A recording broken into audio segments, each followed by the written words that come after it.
మరో జలసంధి దిగ్బంధానికి ప్రణాళికలు వేస్తోందా? మరో జలసంధి మూసివేతగా ఇరాన్ వ్యూహాలు రచిస్తోందా అంటే ప్రస్తుతం అవుననే వార్తలు వినిపిస్తున్నాయి. బాబ్ అల్ మండేబ్ జలసంధి మూసివేతకు ఇరాన్ ప్లానింగ్స్ వేస్తున్నట్టుగా తెలుస్తుంది. ఇప్పటికే హర్ముజ్ జలసంధి మూసివేతతో ప్రపంచవ్యాప్తంగా చమురు సంక్షోభం నెలకొంది. తాజాగా బాబ్ అల్ మండేబ్ మూసివేస్తుందంటూ అంతర్జాతీయ మీడియాలో కథనాలు వస్తున్నాయి. హౌతీల ఆధీనంలో ఈ జలసంధి ఉంది. ప్రపంచ వాణిజ్యంలో 12% రవాణా ఉంది. ఆసియా, యూరప్ దేశాలకు చమురు, గ్యాస్ సరఫరా ఇక్కడి నుంచి అవుతుంది. తమ భూభాగం, ద్వీపాలపై దాడి జరిగితే కనుక వెంటనే జలసంధి మూసివేతకు ఇరాన్ చర్యలకు పూనుకోబోతుంది. ఇరాన్ దిగులను టార్గెట్గా చేసుకోవాలని అమెరికా, ఇజ్రాయెల్ ప్లాన్ చేస్తుంటే ఎర్ర సముద్రాన్ని, గల్ఫ్ అరేబియా సముద్రాన్ని కలిపే ఈ మార్గాన్ని ఇప్పటికే అస్థిరంగా ఉన్న నేపథ్యం బాబ్ అల్ మండేబ్ ప్రాంతాన్ని అస్థిర ప్రాంతంగా చెప్తారు. మీరు చూడొచ్చు స్క్రీన్పై. స్ట్రైట్ ఆఫ్ హర్ముజ్ జలసంధి అది ఇరాన్, ఒమన్ దేశాల మధ్య గల్ఫ్ ఆఫ్ పర్షియా ప్రాంతంలో ఉంటుంది. కానీ ఇక్కడ బాబ్ అల్ మండేబ్ ఏదైతే ఉందో ఇది గల్ఫ్ ఆఫ్ ఈడెన్ నుంచి సౌదీ వైపు వెళ్ళే మార్గము. ఇక్కడ సరిగ్గా ఇది యెమెన్ పరిసర ప్రాంతాల్లో ఉంటుంది. యెమెన్ అంటే మీకు తెలిసిందే హౌతీలు అంటారు, ఎర్ర సముద్రపు దొంగలు. ఈ ఎర్ర సముద్రపు దొంగలుగా పేరుపడ్డ హౌతీలు ఈ ప్రాంతాన్ని గుప్పిట్లో పెట్టుకొని అక్కడ ఆ ప్రాంతం అంతా కూడా విధ్వంస రచన చేస్తుంటారు. ఇప్పటికే హౌతీలకు అమెరికా, బ్రిటన్ గట్టి దెబ్బ కొట్టాయి. ఈ బాబ్ అల్ మండేబ్ స్ట్రైట్ని మూసివేయాలంటూ ఇరాన్ ప్లాన్ చేస్తుంది. అంటే ఒకవేళ తమ ఖర్గ్ ద్వీపం లేదా హర్ముజ్ జలసంధిపై అమెరికా లేదా దాని మిత్ర దేశాలు దాడికి పూనుకుంటే కనుక తాము బాబ్ అల్ మండేబ్ స్ట్రైట్ని కూడా మూసివేసేందుకు తమ మిత్ర దేశాలతో కలిసి ప్లానింగ్ వేస్తామంటూ ఇరాన్ చెప్తోంది. కానీ ఇదంతా మూసివేతకు సాధ్యమయ్యే పనేనా కాదా, దాని గురించి మాట్లాడదాం. కానీ ఒక్కసారి బాబ్ అల్ మండేబ్ అనేది ఏ రకంగా వ్యూహాత్మకంగా ఉండేటువంటి ప్రాంతమో మీకు చెప్పే ప్రయత్నం చేస్తాను. ప్రధానంగా ఇప్పుడున్నటువంటి మిడిల్ ఈస్టు సంక్షోభంలో వాతావరణం రోజు రోజుకు తీవ్రమవుతుంది, యుద్ధ వాతావరణం. ఇరాన్ చేసిన సంచలన ప్రకటన కూడా ప్రస్తుతం ఒక రకంగా ఇది హాట్ టాపిక్ అని చెప్పాలి. ఎందుకంటే చమురు వాణిజ్య మార్గాలను పూర్తిగా దిగ్బంధించే వ్యూహాలు ఇరాన్ కొనసాగిస్తున్న నేపథ్యంలో ఇక్కడ ఇరాన్కు చెందిన తస్నీమ్ అనే ఒక న్యూస్ ఏజెన్సీ ఉంది. సో ఆ న్యూస్ ఏజెన్సీ చెప్తున్నటువంటి అంశాల ప్రకారం తమ భూభాగంపై కానీ లేదా ద్వీపాలపై కానీ దాడి చేస్తే బాబ్ అల్ మండేబ్ జలసంధి వద్ద ఎస్కలేషన్స్ పెరుగుతాయంటూ సైనిక వర్గం చెప్తుంది. అంటే ఉద్రిక్తతలు పెరుగుతాయని చెప్తున్నారు. ఇక ఈ ప్రకటన వెలువడిన వెంటనే ప్రపంచవ్యాప్తంగా ఆందోళన. సముద్ర మార్గంలో ప్రపంచంలో అత్యంత ముఖ్యమైన వాణిజ్య మార్గాల్లో బాబ్ అల్ మండేబ్ కూడా ఒకటి. ఇప్పటికే ప్రపంచ చమురు గ్యాస్లో సుమారు 20% రవాణా జరిగే హర్మూజ్పై ఇరాన్ ఆంక్షలు ఉన్నాయి. అదంతా కూడా బ్లాక్ చేసి పెట్టింది. మళ్ళీ ఈ బాబ్ అల్ మండేబ్ జలసంధి కూడా మూసివేస్తే ప్రపంచం అతలాకుతలం అవుతుంది అనేది వాస్తవం. ఎందుకంటే రెండు మూసివేస్తే కనుక ఇక తీరని ఇబ్బంది ఉంటుంది. సో వాస్తవానికి అమెరికా, ఇజ్రాయెల్, ఇరాన్ దిగులను లక్ష్యంగా చేసుకోవచ్చు అంటూ ప్రస్తుతం ప్రకటించిన నేపథ్యంలో పర్షియన్ గల్ఫ్లో ఇరాన్కు దాదాపు 30కి పైగా దీవులు ఉన్నాయి. ఈ దీవుల్లో చాలా వరకు వ్యూహాత్మకంగా, ఆర్థికంగా ముఖ్యమైనగా పరిగణిస్తారు. చమురు, గ్యాస్ ఎగుమతి చేయడానికి, సముద్ర భద్రతను కాపాడడానికి, హర్ముజ్ జలసంధిని నియంత్రించడానికి ఇరాన్ సుమారు 10 ద్వీపాలపై ఆధారపడి ఉంటుంది. అందుకే తమ ద్వీపాలను లక్ష్యంగా చేసుకొని దాడులు కనుక చేస్తే పరిణామాలు తీవ్రంగా ఉంటాయంటూ స్పష్టం చేస్తోంది. సో అదే ఇక్కడ బాబ్ అల్ మండేబ్కు సంబంధించిన సమాచారం కూడా ప్రపంచానికి ఒక ముప్పు లాంటిదే. ఎందుకంటే అరబిక్లో బాబ్ అల్ మండేబ్ అంటే కన్నీటి ద్వారం అంటారు.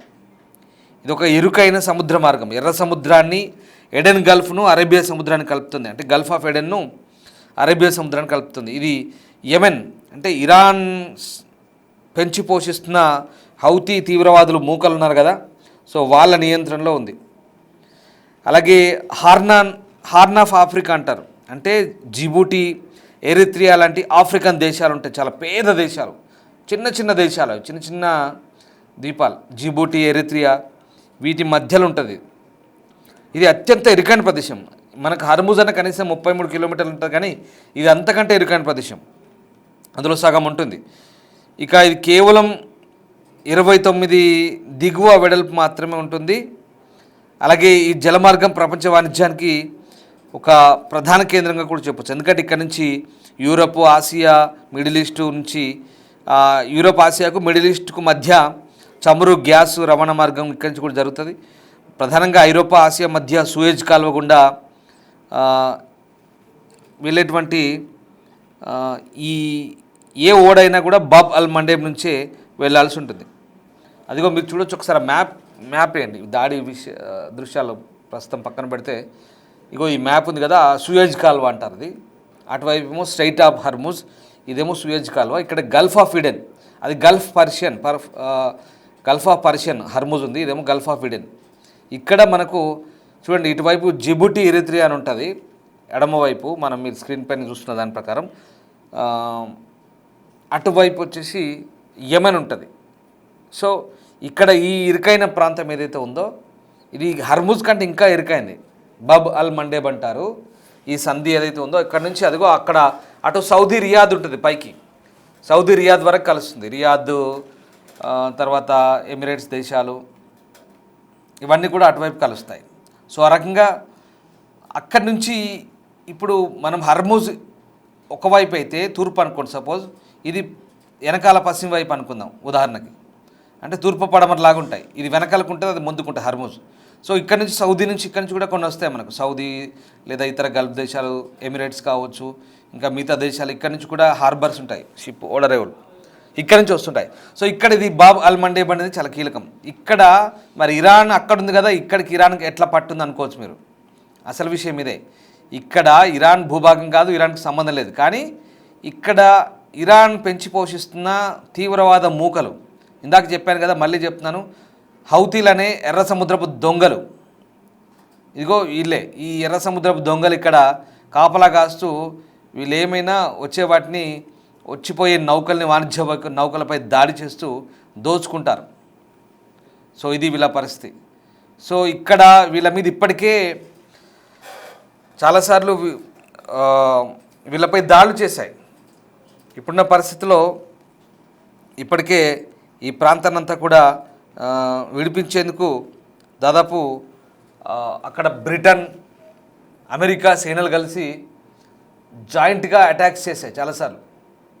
యెమెన్ ఉంది కదా, యెమెన్లో యెమెన్ ప్రాంతంలో అక్కడ ఏవైతే ఇవి నౌకలు ఉన్నాయో ఎర్ర సముద్రంలో, వాటిని దాటే సమయంలో అంతెందుకు భారత నౌకల్ని ఎవరిని విడిచిపెట్టరు వీళ్ళు. ఆ సముద్ర దొంగలు ఎట్లా ఉంటారంటే దాన్ని హైజాక్ చేస్తారనమాట. సో ఇక్కడ బ్రిటన్, అమెరికా కలిపి గతంలోనే వాళ్ళ సనా అని ఉంటుంది వాళ్ళ క్యాపిటల్, యెమెన్ క్యాపిటల్ సనా, అక్కడ నుండి ఓడరేవులను టార్గెట్ చేసి విధ్వంసం చేసే. ఇప్పటికే ఒకటి అర్థం కాదు, ఇక్కడ ఇరాన్ కనుక హౌతీలకు పని చెప్పి దాన్ని ఆపాలనుకుంటే ఊరుకుంటారా? ఇప్పుడు నిన్నటి వరకు అమెరికా, ఇక నుంచి దీనికి బ్రిటన్ తోడై ఇంకేదైనా ఫ్రాన్స్ లాంటి పశ్చిమ దేశాలు తోడే అనుకో, పిండి పిండి చేస్తాయి. రోట్లో రోకలేసి దంచుతారు కదా, అలా దంచుతాయి. అలా ఉంటుంది పరిస్థితి. అంత ఈజీ ఏం కాదు. అంటే ఆ ప్రాంతానంతా కూడా ఇలా మదనం చేస్తారు పశ్చిమ దేశాలు. ఎవడు ఊరుకోవచ్చు చూస్తూ, ఇష్టం ఉన్నట్టుగా దీన్ని ఆపుతాం దాన్ని ఆపుతాం అంటే అది పరిస్థితి. ఎందుకంటే అక్కడ ఇరాన్ నియంత్రణ ఏమి ఉండదు. బహుశా ఇరాన్ హౌతీలకు ఎట్లాగో పెంచి పోషిస్తుంది ఎప్పటి నుంచో. మళ్ళీ చెప్తున్నాను, ఇరాన్ ఎవరెవరిని పెంచి పోషించింది? ఇరాన్ హౌతీ ఎర్ర సముద్రపు దొంగల్ని పెంచి పోషించింది. ఇరాన్ గాజా పలస్తీన్లో హమాస్ను పెంచి పోషించింది. ఇరాన్ హెజ్బుల్లా లెబనాన్ను పెంచి పోషించింది. ఇవాళ లెబనాన్ అంతా సర్వనాశనం అవుతుంది. ఇరాన్ సిరియాలో మిలీషియా గ్రూపులను పెంచి పోషించింది. సిరియా అంతా కూడా సర్వనాశనమైంది. ఇరాన్ ఇరాక్లో షియా తెగలను పెంచి పోషిస్తోంది. అక్కడ కొట్లాటలే. ఇరాన్ మిస్సైళ్ళను తయారు చేసింది. ఇరాన్ అణ్వాయుధాలను తయారు చేయాలనుకుంది. ఇరాన్ ప్రపంచవ్యాప్తంగా విధ్వంసానికి వ్యూహరచన చేసింది అనేది ప్రధానంగా పశ్చిమ దేశాలు, అమెరికా చేస్తున్న ఆరోపణ ఇది. ఇవన్నీ కూడా ఈ దేశాల్లో ఇప్పుడు నేను చెప్పిన ఫ్రాక్సీ సంస్థలు, ఈ తోక సంస్థలు, మిలీషియా గ్రూపులన్నీ కూడా తీవ్రవాద సంస్థలుగా ముద్ర వేశారు. అమెరికా, పశ్చిమ దేశాలు కాదు, ఐక్యరాజ్య సమితి కూడా వీటిని తీవ్రవాదులు అంటూ ముద్ర కొట్టి వదిలేశారు. వీళ్ళు చేస్తుంది అదే. మహా అయితే ఇక్కడ ఏం చేస్తారు, హౌతీలకి, ఆ ఎర్ర సముద్రపు దొంగలకి ఇరాన్ వైపు నుంచి మిస్సైళ్ళు, డ్రోన్లు ఇవన్నీ సప్లై చేస్తూ ఉంటారు. అది. సో ఆ రకంగా వీళ్ళు దాడులకు వ్యూహరచన చేస్తుంటారు బహుశా. ఇప్పటికే మీకు తెలిసిందా, బెన్ గురియన్ ఎయిర్పోర్ట్ అని ఉంటుంది ఇజ్రాయెల్లో. ఈ హౌతీలు ఇదిగో ఇక్కడ నుంచి యమన్ నుంచి బెన్ గురియన్కి దాడి చేశారు మిసైళ్లతో. గతంలో 2025లో జరిగిన వార్లో, అంటే పోయినాడు అక్టోబర్ టైంలో అనుకుంటా. సో అలా ఉంటుందంటే ఇక్కడ ఇరాన్కు మద్దతుగా ఇక్కడి నుంచి వీళ్ళు కూడా మిసైల్ ఎక్కుపెట్టారు. కానీ ఊరుకుంటుందా ఇజ్రాయెల్ ఊరుకుంటుందా? పొట్టు చేసింది. వాళ్ళ సనా సముద్ర బోర్డర్ ఏదైతే ఉందో ఆ ప్రాంతాలన్నీ కూడా, ఇంకా కొన్ని చాలా ప్రాంతాలు ఉన్నాయి, ఆ ప్రాంతాలంతా కూడా పూర్తిగా పిండి చేసింది.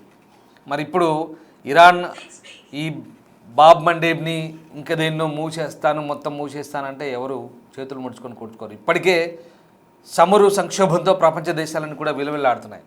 ఇక అదే కనుక జరిగితే ఖచ్చితంగా అన్ని దేశాలు ఇన్వాల్వ్ అవుతాయి, పశ్చిమ దేశాలు. సో అది ఉంటుంది, అలా ఉంటుంది పరిస్థితి. సో ఇక్కడ ఇప్పుడున్నటువంటి పరిస్థితుల్లో మరి ఇరాన్ ఈ వ్యూహాలకు పదును పెడుతుందని తెలుస్తుంది. ఎందుకంటే అక్కడ ఖర్గు ద్వీపాన్ని స్వాధీనం చేసుకునే దిశగా అమెరికా అడుగులు వేస్తుంది. 5 రోజుల డెడ్లైన్ ఇచ్చారు. ఈ 5 రోజుల్లో చర్చలకు మార్గం సుగమం చేసుకుంటే మంచిది, లేదంటే పరిస్థితి ఎలా ఉంటుందనేది వాళ్ళు కూడా భయపడుతున్నారు. సో మనం ఇక్కడ ఈ ఓడలు ఈ మార్గానికి అంతరాయం ఏర్పడితే కనుక కేప్ ఆఫ్ గుడ్ హోప్ మీదుగా ఆఫ్రికా ఖండం చుట్టి రావాల్సి ఉంటుంది. దీనివల్ల డెలివరీ సమయం దాదాపు 20 రోజులు ఎక్కువ ఉంటుంది కాబట్టి రవాణా ఖర్చులు పెరుగుతాయి. కాబట్టి ఈ బాబ్ అల్ మండేబ్ గుండా ఇప్పటివరకు వాణిజ్యంలో 12% జరుగుతుందని చెప్తున్నారు. సో ఆ రకంగా ప్రస్తుతం హర్ముజ్ జలసంధి తర్వాత ఇరాన్ బాబ్ అల్ మండేబ్పై దిగ్బంధన విధిస్తే కనుక ప్రపంచ చమురు గ్యాస్ సరఫరాలో 20% అంతరాయం ఏర్పడచ్చని చెప్తున్నారు. సో మొత్తం కలిపి 30%. ఇక భారత్ విషయానికి వస్తే భారత్ నుంచి యూరప్, ఉత్తరాఫ్రికా, మధ్యప్రాచ్య దేశాలకు వెళ్ళే దిగుమతులు కూడా ఈ సూయజ్ కెనాల్ మీదుగానే వెళ్తాయి. కాబట్టి ఈ మార్గంలో ప్రవేశించాలంటే బాబ్ అల్ మండేబ్ జలసంధిని దాటాల్సి ఉంటుంది. సో ఇది పరిస్థితి. ప్రస్తుతం ఉన్న సిచ్యువేషన్లో మరి అమెరికా ఇజ్రాయెల్ దాడులతో అట్టుడుతున్న గల్ఫ్ యుద్ధం ఇప్పుడు అత్యంత ప్రమాదకర స్థాయికి చేరుకునే అవకాశం అయితే కనిపిస్తుంది. ఇరాన్ భూభాగంపై, ముఖ్యంగా దక్షిణ ద్వీపాలపై భూతల దాడులకు దిగితే కనుక ప్రపంచ వాణిజ్యానికి వెన్నుముకంగా ఉన్నటువంటి బాబ్ అల్ మండేబ్ జలసంధిని మూసివేస్తామంటూ ఇరాన్ కొత్త హెచ్చరికలు అయితే ఇస్తోంది. తమను ఇంకా రెచ్చగొడితే వెంటనే యెమెన్లోని హౌతీ తిరుగుబాటుదారులు ఈ వ్యూహాత్మక జలసంధిని తమ ఆధీనంలోకి తీసుకునేందుకు సిద్ధంగా ఉన్నారంటూ టెహ్రాన్ చెప్తోంది. ఇక గల్ఫ్ ఆఫ్ ఎడెన్ను కలిపే ఈ బాబ్ అల్ మండేబ్ జలసంధి ప్రపంచంలోనే అత్యంత కీలకమైన సముద్ర మార్గం. దీన్ని ఎర్ర సముద్రం అంటారు. ఒకవేళ హౌతీలు దీనిపై పట్టు సాధిస్తే అంతర్జాతీయ వాణిజ్యం స్తంభించిపోవడమే కాకుండా చమురు సరఫరా ఆగిపోయి ప్రపంచ ఆర్థిక వ్యవస్థ కుప్పకూలే ప్రమాదం ఉందనే వాదనలు కూడా ఉన్నాయి. అమెరికా అధ్యక్షుడు ట్రంప్ యుద్ధాన్ని తీవ్రతరం చేస్తామంటూ హెచ్చరికలను ప్రతిస్పందనగా ఇరాన్ ఈ రకమైనటువంటి అస్త్రాన్ని బయటకు తీయడం ఇప్పుడు ప్రపంచ దేశాలైతే కొంత ఆందోళనకు గురి చేసేది. ఫిబ్రవరి 28న యుద్ధం మొదలైనప్పటి నుంచి ఇక్కడ అప్పటి నుంచి ఈ దళాలన్నీ కూడా హై అలర్ట్లో ఉన్నట్టుగా ఇరాన్ మీడియా సంస్థ చెప్తుంది. శత్రువును దారికి తెచ్చుకోవడానికి ఈ అక్కడ అన్సరుల్లా దళాలు అంటారు. సో ఇవన్నీ కూడా రెడీగా ఉన్నాయి. ఇరాన్ గతంలోనే ఇజ్రాయెల్ నౌకలపై దాడులు చేసి వాటిని ఆఫ్రికా మీదుగా చుట్టూ తిరిగి వెళ్ళాలి చేసిన అనుభవం హౌతీలకు ఉందని చెప్తున్నారు. ఇప్పుడు నేరుగా అమెరికా యుద్ధ నౌకల్ని లక్ష్యంగా చేసుకునేందుకు వారు సిద్ధమైనట్టుగా తెలుస్తుంది. సో యుద్ధం అయితే ప్రస్తుతం 27వ రోజుకు చేరుకుంది. కాబట్టి సో ఇరాన్ ఏమాత్రం మెత్తబడకపోవడం అమెరికాకు మరోపక్క కొనుక్కు లేకుండా చేస్తోంది. సో నమ్మకమైన హామీలు లేకుండా కాల్పుల విరమణకు, చర్చలకు తావులేదంటూ ఇరాన్ విదేశాంగ మంత్రి కూడా తేల్చి చెప్పారు. అమెరికా ఇజ్రాయెల్ దురాక్రమణకు తమ సమాధానం కేవలం ప్రతిఘటన మాత్రమే అంటూ ఇరానీయులు పదే ప్రకటన చేస్తున్నారు. సో అమెరికా ఒకవైపు కాల్పుల విరమణ కోసం ఒత్తిడి తెస్తున్న, మరోవైపు ఇజ్రాయెల్తో కలిసి దాడులు చేయడానికి కూడా ఇరాన్ తప్పుపడుతుంది ఇక్కడ. సో మొత్తానికైతే ఇరాన్ భూభాగంపై కాలు మోపాలని చూస్తే సముద్ర మార్గాలను దిగ్బంధించి ప్రపంచాన్ని సంక్షోభంలోకి నెట్టేస్తామన్న ఇరాన్ హెచ్చరిక ఇప్పుడు అగ్రరాజ్యం అమెరికానైతే సంక్షోభంలో పడేసే అవకాశం ఉన్నట్టుగా వార్తలు అయితే వస్తున్నాయి. సరే, మొత్తం మీద మరి ఇది జనరల్గా మళ్ళీ చెప్తున్నాను, బాబ్ అల్ మండేబ్ అనేది ఆసియాలోని యెమెన్, ఆఫ్రికా, ఈ జిబూటి, ఎరిట్రియాల మధ్య ఉన్న కీలకమైన జలసంధి అని చెప్తారు. సో ఇది ఎర్ర సముద్రాన్ని గల్ఫ్ ఆఫ్ ఎడెన్తో, అంటే సింధు శాఖ అంటారు, అది హిందూ మహాసముద్రంతో కలుపుతోంది. దీన్ని గేట్ ఆఫ్ టియర్స్ అని కూడా అంటారు, అంటే కన్నీటి ద్వారం అంటారు. ఇది ప్రపంచ చమురు రవాణాలో దాదాపు 12% ఇక్కడి నుంచి జరుగుతుందని చెప్తున్నారు. సో ఆ రకంగా దీని ప్రాముఖ్యత ఏంటంటే ఇది సూయజ్ కాలువకు అనుసంధానంగా ఉంటూ ఇటు మెడిటేరియన్ సీ, మధ్యధరా సముద్రము, అలాగే ఆసియా దేశాల మధ్య వాణిజ్యానికి అత్యంత కీలకమైన సముద్ర మార్గం. సో ఇక్కడ యెమెన్, అరేబియా ద్వీపకల్పము, అలాగే జిబూటి, ఎరిట్రియా మధ్య ఉంటుంది. సో ఆ రకంగా ఇప్పుడు ఇది 32 కిలోమీటర్ల వెడల్పు కలిగి ఉంటుంది. పెరిమ్ ద్వీపం ద్వారా 2 ఛానల్గా డివైడ్ అవుతుంది. అలాగే నావిగేషన్ కష్టతరంగా ఉండడం వల్ల దీనికి ఇక్కడ దీనికి ఈ పేరు వచ్చింది బాబ్ అల్ మండేబ్ అని, అంటే కన్నీటి ద్వారం అంటారు. సో మధ్యప్రాచ్య సంఘర్షణల కారణంగా ఇది ప్రస్తుతం ప్రపంచ నౌకాయానానికి అత్యంత ప్రమాదకరమైనటువంటి వ్యూహాత్మక ప్రాంతంగా మనం చెప్పొచ్చు. సో ఇక్కడ మనం చాలా క్లియర్, ఈ బాబ్ అల్ మండేబ్ అనేది, మళ్ళీ ఒకసారి చెప్తాను ఫైనల్గా, బాబ్ అల్ మండేబ్ అనేది ఇక్కడ మధ్యధరా సముద్రం అంటే మెడిటేరియన్ సీ, ఎర్ర సముద్రం, రెడ్ సీ, సూయజ్ కాల్వ, సూయజ్ కాల్వ ఉంది కదా, అది ఆ కాల్వ. దాంతోపాటు ఇక్కడ గల్ఫ్ ఆఫ్ అరేబియా, ఇది గల్ఫ్ ఆఫ్ ఎడెన్ అంటారు. అరేబియా సముద్రానికి సూయజ్ కాల్వ మధ్య ఉంది గల్ఫ్ ఆఫ్ ఎడెన్ అంటారు. ఇంకా పైకి వెళ్తే గల్ఫ్ ఆఫ్ పర్షియా, ఇటువైపు అరేబియా సముద్రం, మనకు భారత్ వైపు మన కేరళ తీరం, గోవా తీరం, ముంబై, సౌరాష్ట్ర, ఇదంతా అరేబియా సముద్రం ఉంటుంది. దానికి కిందికి వస్తే కనుక మనకి ఇండియన్ ఓషియన్, హిందూ మహాసముద్రం ఉంటుంది. అలాగే అటువైపు మళ్ళీ వెనక్కి వెళ్తే కనుక మెడిటేరియన్ సీ, దానివైపు ఇటున్నటువంటి ఈ సింధు శాఖ అంటారు దీన్ని. సో ఆ రకంగా ఇప్పుడున్నటువంటి పరిస్థితుల్లో ఇవన్నిటికీ ఇక్కడ అనుసంధానం చేయబడే ఈ బాబ్ అల్ మండేబ్ ఏదైతే ఉందో, అటు హర్ముజ్ పైకి కిందికి బాబ్ అల్ మండేబ్, ఈ 32 కిలోమీటర్ల ద్వారం ఇది కూడా. సో అంటే హర్ముజ్ కంటే కొంచెం వెడల్పు తక్కువ ఉంటుంది. సో ఇది కూడా హౌతీలతో దిగ్బంధనం చేస్తారంట. హౌతీలతో దిగ్బంధనం చేస్తే, సరే ఇరాన్ వైపు అంటే ఇరాన్ విపరీతంగా రిటాలియేషన్ స్ట్రైక్ చేస్తుంది, అక్కడ నుంచి దాడులు చేయగలుగుతుంది. మరి ఇక్కడ ఒకవేళ హౌతీలు కనుక ఈ ద్వారాన్ని దిగ్బంధనం చేస్తే, మళ్ళీ చెప్తున్నాను, ఇక యెమెన్ పరిస్థితి ఎలా ఉంటుంది అంటే, ఇక్కడ వెరీ క్లియర్, ఇరాన్ వాడి చస్తూ ఇంకా 10 మందిని చంపాలనే ఒక తీవ్రమైనటువంటి అగ్రెసివ్నెస్తో కనిపిస్తున్నారు. గల్ఫ్ దేశాలపైన దాడి చేస్తున్నారు, ఇక్కడ మునుగుతూ నిండా యెమెన్కి ముంచే రకంగా కనిపిస్తుంది. నిజంగా చెప్పండి, ఒకసారి గల్ఫ్ ఆఫ్ బాబ్ అల్ మండేబ్ని కనుక ఆపితే యెమెన్ దేశంలో ఉన్నటువంటి హౌతీలు మట్టుబెట్టబడతారు. హౌతీలతో పాటు యెమెన్ దేశాన్ని కూడా వాళ్ళ బాంబులతో పిండి చేస్తారు. మళ్ళీ అదే చెప్తున్నాను. సో ఇక్కడ యెమెన్ కూడా, ఇప్పుడు నేను అందుకే చెప్తున్నాను, లెబనాన్ పరిస్థితి ఏంటి, లెబనాన్ కూడా సర్వనాశనం అవుతుంది హెజ్బుల్లా వల్ల. ఆ దేశం వద్దురా ముర్రో మాకు సంబంధం లేదన్నా కూడా అప్రమేయంగా అనవసరంగా వాళ్ళకు సంబంధం లేకుండా దిగిపోయి వాళ్ళకి యుద్ధంలో కూరుకుపోయింది. ఇది పరిస్థితి. సో ఇలా ఉంటుంది. అందుకే ఇప్పుడున్న పరిస్థితుల్లో మరి ఏం జరగబోతుందని మాత్రం వేచి చూడాల్సిందే. ఇక్కడ ఎందుకంటే ఖర్గు ద్వీపాన్ని స్వాధీనం చేసుకుంటామంటూ, హర్ముజ్ జలసంధిని ఓపెన్ చేస్తామంటూ అమెరికా నుంచి హెచ్చరికలు వస్తున్నాయి. ఇప్పటికే పారాట్రూపర్లు దిగుతారని కూడా వార్తలు అందుతున్నాయి. అదే కనుక జరిగితే ఇరాన్ ఏదో ప్రణాళికలు వేస్తుంది, కానీ ఇరాన్ పాచికలు ఇక్కడ దాకా పారుతాయా అనేది మాత్రం వేచి చూడాల్సిందే. బట్ ఇరాన్ పెంచి పోషించిన హౌతీలు ఉన్నారు కాబట్టి ఎంతో కొంత ప్రతిఘటన అనేది తప్పకపోవచ్చు.